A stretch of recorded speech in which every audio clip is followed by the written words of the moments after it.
Hello, bienvenue dans ce Chili Chat numéro 2. Ici, on parle de séries, de films, de livres, de dessins animés, de jeux vidéo qu'on a vus ou lus ou auxquels on a joué ces derniers mois.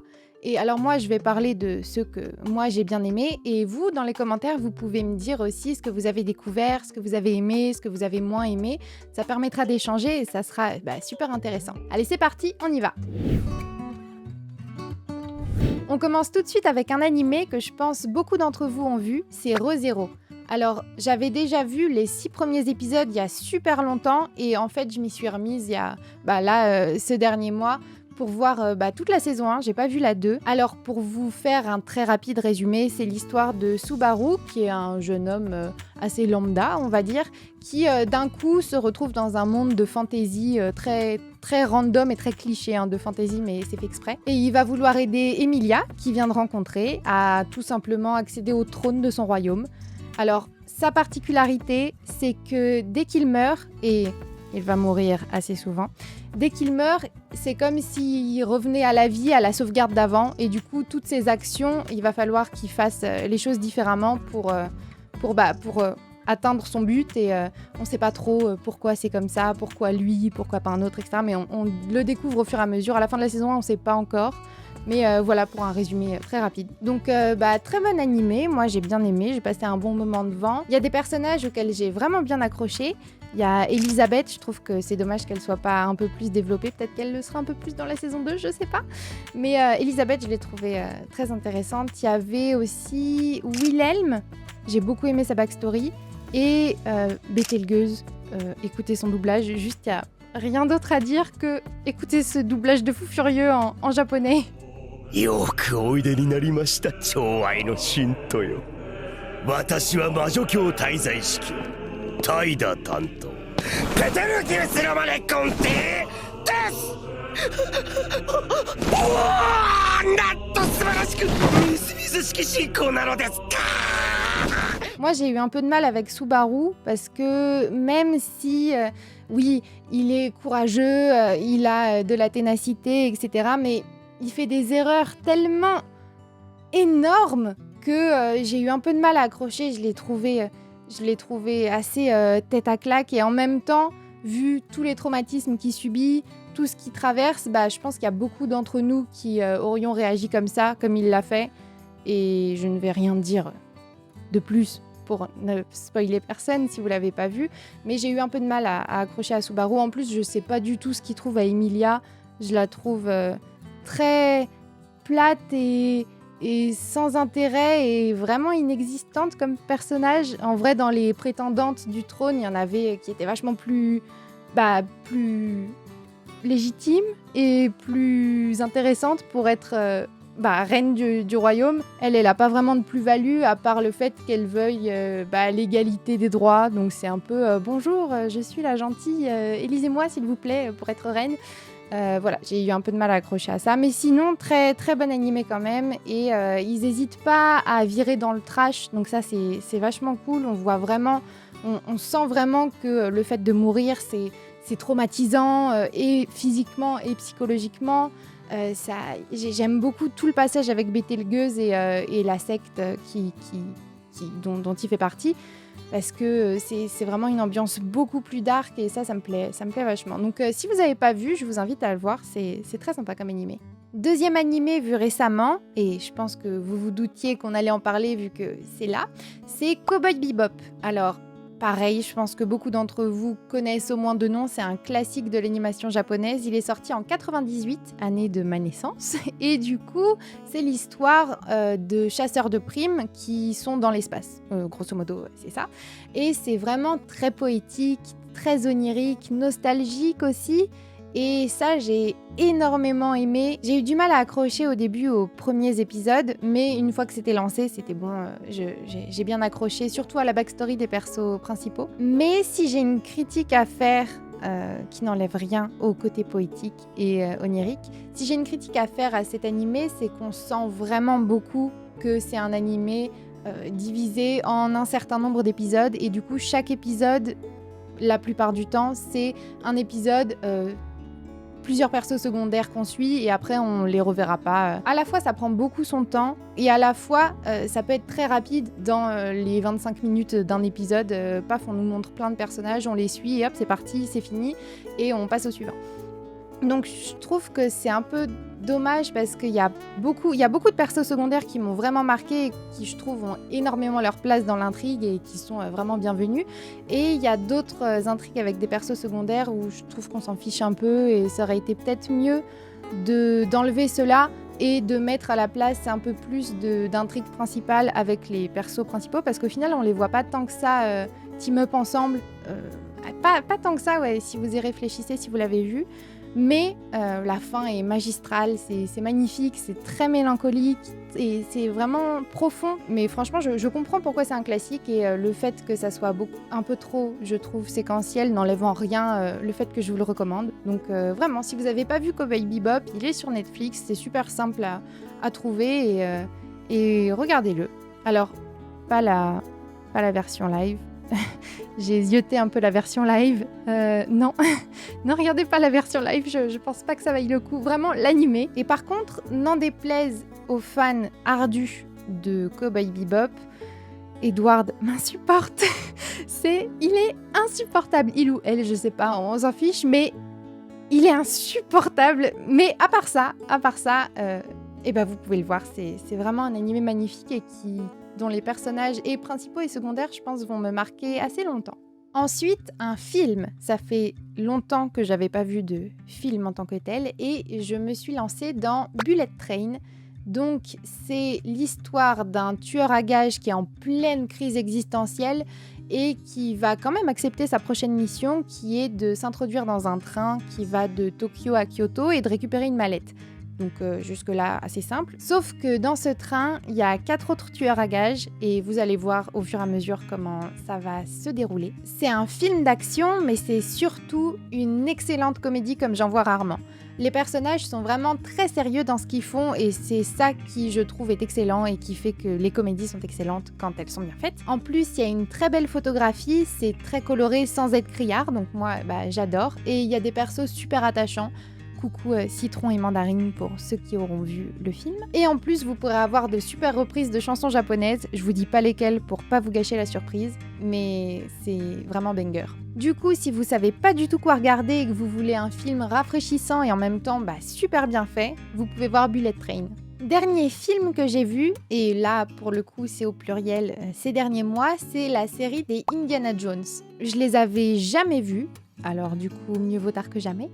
Et du coup, c'est une complète découverte pour moi. J'avais vu passer quelques extraits vite fait, mais jamais les films en entier. Du coup, c'était vraiment une belle découverte. J'ai vu les 4 qui sont sortis. Le premier, il est toujours très sympathique à regarder. Ça a un tout petit peu vieilli dans le rythme et les chorégraphies, mais en vrai, on se laisse complètement porter par l'intrigue. Ça se fait tout seul. Le deuxième, c'est celui qui se passe plus en Inde et j'ai vraiment bien aimé l'ambiance et les couleurs qui étaient beaucoup plus dans le rouge. Ça m'a beaucoup fait penser à Conan le Barbare et j'avais l'impression vraiment de jouer à Conan Exile. Je vous en parle juste après parce que je vais vous parler de Conan Exile aussi, j'aime beaucoup. Et par contre, dans ce deuxième, j'ai trouvé que la fille qui accompagnait Indiana Jones était vraiment insupportable. Mais mon copain m'a dit que c'est parce que dans les situations dans lesquelles elle est, je lui ressemblerais. Je ne sais pas, peut-être. The biggest trouble with her is the noise.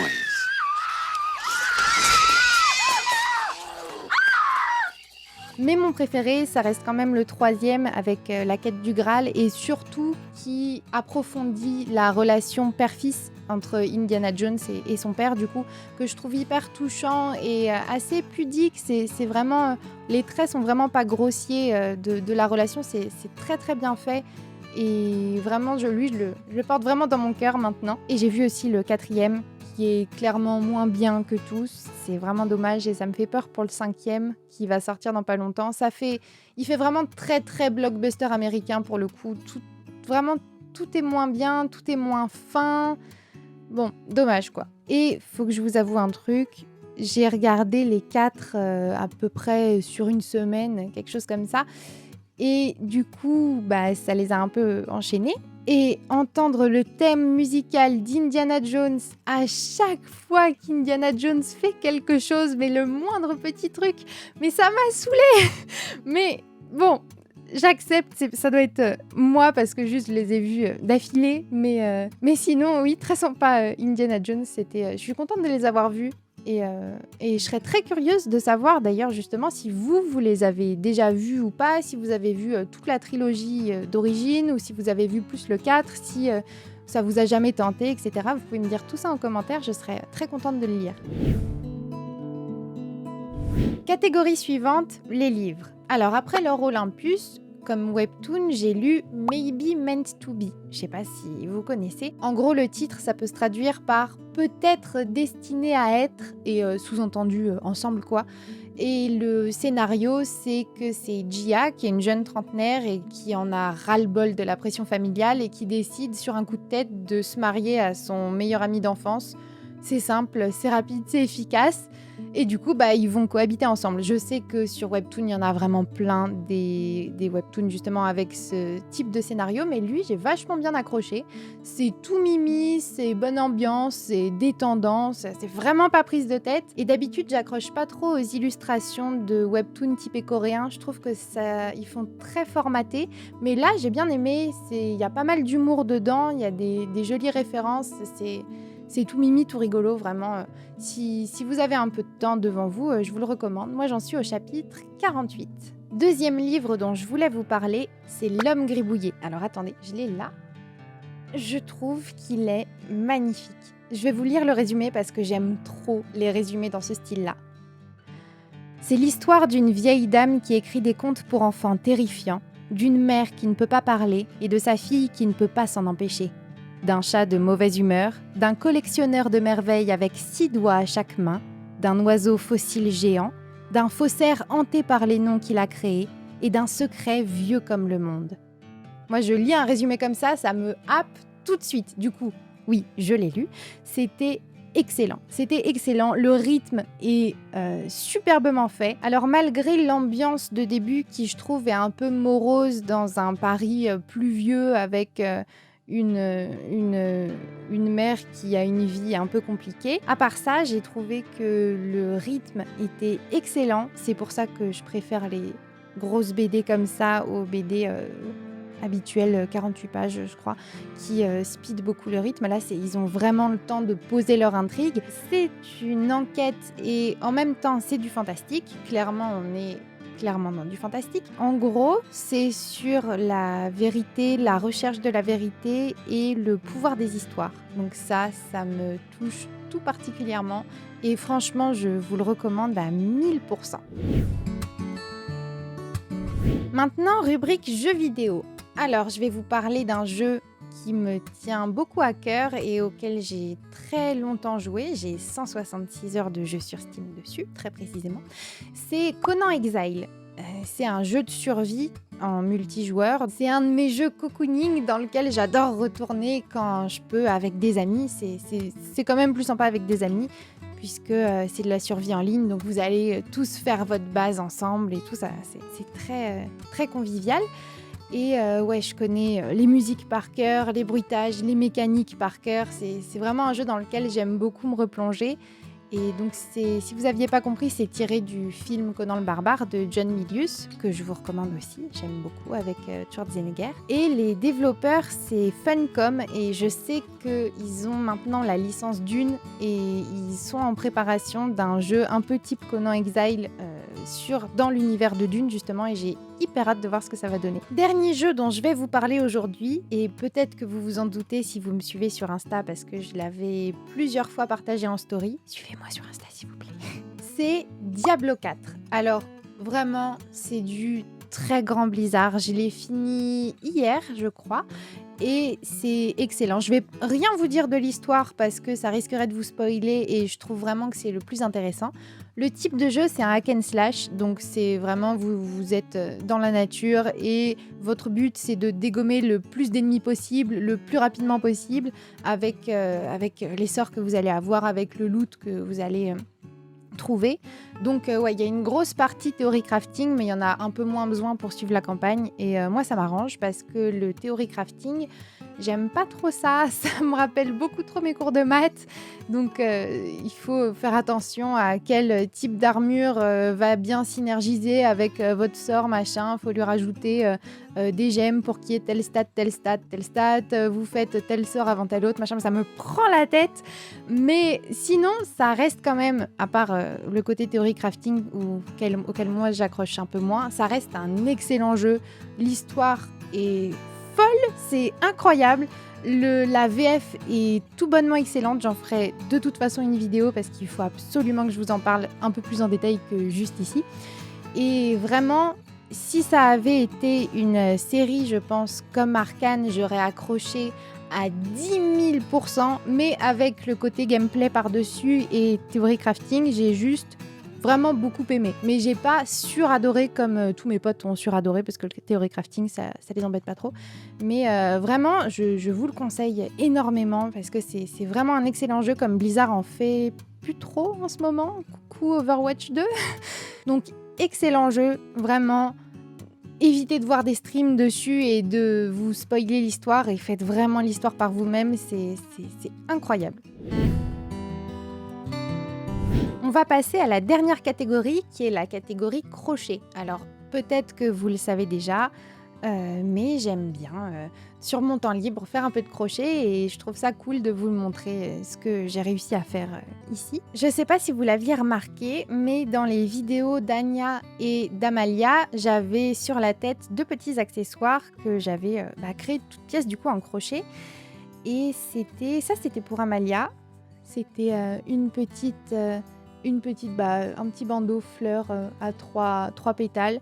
J'avais galéré de fou pour le faire parce que les tutos que je trouvais sur internet, c'était des fleurs à 5 pétales et moi il m'en fallait 3 pour Amalia. Du coup je me suis un peu débrouillée comme je pouvais, mais je trouve que ça va, je m'en suis pas trop mal sortie. Ça se mettait comme ça. Et pour Anya, pareil, j'avais pris en fait, si vous avez vu le Chili Chat numéro 1, vous savez de quoi je parle. J'avais pris le haut de cet adorable petit sapin et en fait j'avais fait, ils sont là, j'avais fait les cornes d'Anya comme ça et donc ça c'est la même chose mais en inversé, enfin je sais pas si je suis très claire, mais j'avais fait du coup les deux cornes d'Anya clipsées avec des barrettes comme ça. Et je trouve que ça marchait plutôt bien. Ça a été aussi l'anniversaire d'une de mes 2 sœurs. Et pour l'occasion, je sais qu'elle adore les champignons. Ça peut paraître un peu bizarre comme ça, mais elle adore les champignons. Du coup, je lui ai fait en crochet 2 cadeaux. Le premier, c'est un chapeau champignon. Du coup, là, je l'ai pu physiquement parce que forcément, je lui ai offert. Et donc, un chapeau champignon et un deuxième cadeau qui est un petit bonhomme champignon. Une petite madame avec des fleurs. Les fleurs m'ont vraiment pris un temps fou à faire, presque autant que la peluche en entier. C'était fou. En plus, je suis très nulle en broderie, donc vraiment, c'était très long, mais je suis très contente du résultat et ça lui a beaucoup plu. Et parallèlement, je lui avais aussi offert un petit sac en clochette. Si vous avez joué à Animal Crossing, vous savez de quoi je parle. Et en fait, j'en ai refait un pour moi après, donc c'est normal, c'est pour ça que je l'ai là. Oui, basé sur Animal Crossing, du coup.